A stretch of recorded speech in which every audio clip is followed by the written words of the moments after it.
ಮಾಡ್ತಾ ಇದೀವಿ ಇವತ್ತು ಮಟನ್ ಸಾರು ಮಾಡ್ತಾ ಇದೀವಿ. ಇವತ್ತು ಭಾನುವಾರ. ಮಟನ್ಗೆ ಅಷ್ಟು ಪುಡಿ ಹಾಕಿ ಕಡಿದೀನಿ. ಇದು ತೊಳಿಬೇಕು. ಇದು ಈರುಳ್ಳಿ, ಬೆಳ್ಳುಳ್ಳಿ, ಶುಂಠಿ ಹುರ್ಕೊಂಡಿದ್ದೀನಿ.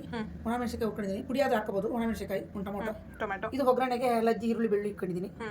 ಇದು ಚಕ್ಕೆ, ಕಾಯಿ, ಕೊತ್ತಂಬರಿ, ಗಸಗಸೆ, ಕಡಲೆ, ಚಕ್ಕೆ, ಲವಂಗ. ಇದು ಧನಿಯಾ. ಸೊ ಇದಿಷ್ಟು ರೆಡಿ ಮಾಡಿ ಇಟ್ಕೊಂಡಿದ್ದೀವಿ. ಈಗ ತೊಳೆದ್ಬಿಟ್ಟು ಬಾಣಲಿಗೆ ಹಾಕಿದ್ದೀನಿ. ನೆಕ್ಸ್ಟ್ ಇವಾಗ ಒಂದು ಪಾತ್ರೆಗೆ ಎಣ್ಣೆ ಹಾಕ್ತಾ ಇದ್ದೀನಿ. ನಮ್ಗೆ ಎಷ್ಟು ಬೇಕಷ್ಟು. ನೆಕ್ಸ್ಟು ಎಣ್ಣೆ ಕಾದ್ಮೇಲೆ ಈರುಳ್ಳಿ ಹಾಕಬೇಕು. ಈರುಳ್ಳಿ, ಬೆಳ್ಳುಳ್ಳಿ ಜೊತೆಗೆ ಬೆಳ್ಳುಳ್ಳಿ ಹಾಕ್ಬಾರ್ದು. ಒಂದು ಸ್ವಲ್ಪ ಈರುಳ್ಳಿ ಬಾಡಿಸ್ಕೊಂಡ ಮೇಲೆ ಬೆಳ್ಳುಳ್ಳಿ ಹಾಕಬೇಕು.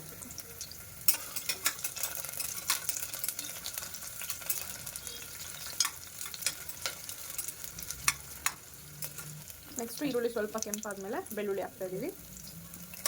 ಸೊ ಇವಾಗ ಈರುಳ್ಳಿ ಮತ್ತು ಬೆಳ್ಳುಳ್ಳಿ ಎಲ್ಲ ಚೆನ್ನಾಗಿ ಫ್ರೈ ಆಗಿದೆ. ಮಟನ್ ಹಾಕ್ತೀನಿ. ಈಗ ಇದಕ್ಕೆ ಮಟನ್ ಹಾಕ್ತಾ ಇದ್ದೀವಿ.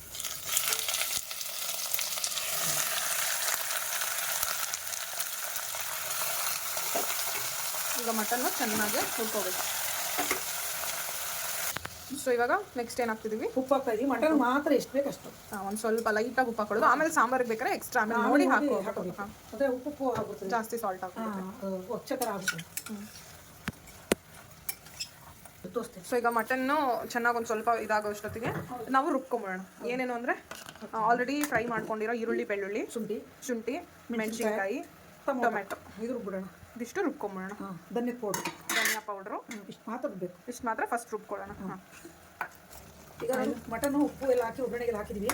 ನೀರು ಆ ಥರ ಬಂದಿದೆ, ಅದೆಲ್ಲ ಹೋಗ್ಬೇಕು. ನೀರೆಲ್ಲ ಎವಾಪ್ರೇಟ್ ಆಗಬೇಕು. ಹೌದು, ಆದರೆ ಚೆನ್ನಾಗಾಗಲ್ಲ ಮಟನ್ ಸಾರು. ನೀರೆಲ್ಲ ಚೆನ್ನಾಗಿ ಇದಾಗಿದೆ. ಸೊ ಈಗ ನೆಕ್ಸ್ಟ್ ಇದಕ್ಕೆ ರುಬ್ಬಿರೋಂಥ ಮಸಾಲೆ ಹಾಕೋಣ. ಈರುಳ್ಳಿ, ಬೆಳ್ಳುಳ್ಳಿ, ಶುಂಠಿ, ಧನಿಯಾ ರುಬ್ಬಾಕಿದ್ದೀವಿ. ಟೊಮೆಟೊ ಇನ್ನೆಲ್ಲ ರುಬ್ಬಾಕಿದ್ದೀವಿ. ಈಗ ನೆಕ್ಸ್ಟು ಬಿಸಿನೀರು ಹಾಕ್ತಾ ಇದ್ದೀವಿ. ಕಾಯಿಸಿರೋ ನೀರು ಹಾಕ್ತಾ ಇದ್ದೀವಿ. ಅದು ಎಳೆ ಮಟನ್ ಅಲ್ಲ, ಹಾಗೆ ಬೇಕು. ಸೊ ಏನು ವಿಜಿಲ್ ಏನು ಹಾಕೋದು ಬೇಡ. ಸೊ ಹಾಗೆ ಬೇಯುತ್ತೆ. ಅವ್ರು ಬೇಕು ಹಾಕೋಬೋದು, ನಮ್ಗೆ ಇಷ್ಟ ಇಲ್ಲ, ನಾವು ಹಾಕಲ್ಲ. ಸೊ ನಾವು ಪ್ರೆಷರ್ ಏನು ಇದು ಮಾಡಲ್ಲ, ಪ್ರೆಷರ್ ಕುಕ್ಕರಲ್ಲಿ ಏನು ಯೂಸ್ ಮಾಡಲ್ಲ. ಸೊ ಹಾಗೆ ಈಗ ನೆಕ್ಸ್ಟ್ ಸೆಕೆಂಡ್ ರೌಂಡ್ ರುಬ್ಕೊಳ್ಳೋಣ. ಇದು ತೆಂಗಿನಕಾಯಿ, ಹಸಿಕಾಯಿ ಯೂಸ್ ಮಾಡ್ತಿದ್ದೀವಿ. ಅದಾದಮೇಲೆ ಕೊತ್ತಂಬರಿ ಸೊಪ್ಪು, ಸ್ವಲ್ಪ ಹುರ್ಗಡ್ಲೆ ಒಂದು ಸ್ವಲ್ಪ, ಆಮೇಲೆ ಗಸಗಸೆ. ಸೊ ಈಗ ಚಕ್ಕೆ ಲವಂಗದ ಪೌಡ್ರು ಸ್ವಲ್ಪ ಹಾಕಬೇಕು, ಸ್ವಲ್ಪ ಹಾಕೋದು. ಸೊ ಈಗ ಇದು ಚೆನ್ನಾಗಿ ಕುದ್ದಿದೆ ಮಟನು. ಈಗ ಇದಕ್ಕೆ ನಾವು ಮತ್ತೆ ಆ್ಯಡ್ ಆನ್ ರುಬ್ಕೊಂಡ್ವಲ್ಲ, ಕಾಯಿ, ಗಸಗಸೆ, ಕಡಲೆ ಎಲ್ಲ ಅದನ್ನು ಹಾಕೋತಾ ಇದ್ದೀವಿ. ಈಗ ಮಟನು ಆಲ್ಮೋಸ್ಟ್ ಬೆಂದಿದೆ. ಸೊ ಈಗ ಅದೇ ಹೇಳಿದ್ನಲ್ಲ, ಕಾಯಿ ಮತ್ತು ಗಸಗಸೆ ರುಬ್ಬಿರೋದೆಲ್ಲ ಹಾಕೋತಾ ಇದ್ದೀವಿ. ಇದು ಹಾಕಿ ಎಷ್ಟು ನಿಮಿಷ ಕುದಿಬೇಕಾದ್ರೆ? ಓಕೆ, ಇದು ಹಾಕಿ ಒಂದು 10 ನಿಮಿಷ ಕುದ್ರೆ ಸಾಂಬಾರು ರೆಡಿ ಆಗುತ್ತೆ. ಲಾಸ್ಟ್ಗೆ ಎಷ್ಟು ಬೇಕು ಎಕ್ಸ್ಟ್ರಾ ಉಪ್ಪು ಹಾಕೊಂಡಿದ್ದೀವಿ.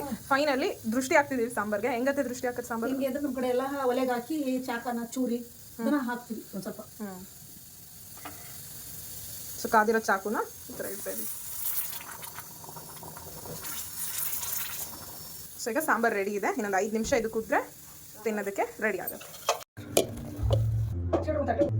ಬಿಸಿ ಬಿಸಿಯಾಗಿ ಮುದ್ದೆ, ಮಟನ್ ಸಾಂಬಾರು ಮತ್ತು ಅನ್ನನೂ ರೆಡಿ ಇದೆ.